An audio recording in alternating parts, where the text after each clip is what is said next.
नेपाल में कुदरत ने एक बार फिर खौफनाक मंजर दिखा दिया। 26 अगस्त 2026 को नेपाल और तिब्बत की सरहद के करीब अचानक आने वाले शदीद सैलाब और लैंड स्लाइडिंग ने बड़े पैमाने पर तबाही मचा दी। पहाड़ों से पानी, मिट्टी और बड़े बड़े पत्थर इंतहाई तेजी से नीचे की तरफ आए, जिसने रास्ते में आने वाली सड़कों, पिल्लों और इमारतों को शदीद नुकसान पहुंचाया।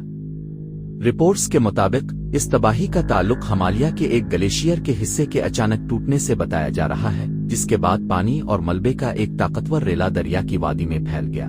वीडियोस में देखा जा सकता है कि पानी और मलबा इतनी तेजी से आगे बढ़ रहा था कि लोगों को अपनी जान बचाने के लिए भागना पड़ा।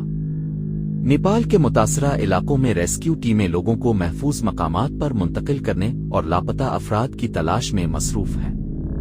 ये वाकया हमें याद दिलाता है कि हिमालय जैसे पहाड़ी इलाकों में कुदरती आफात कितनी अचानक और खतरनाक हो सकती है। अल्लाह ताला तमाम मुतासरा लोगों की हिफाजत फरमाए और जो लोग लापता हैं उन्हें बहिफाजत अपने घरों तक पहुंचाए। आमीन।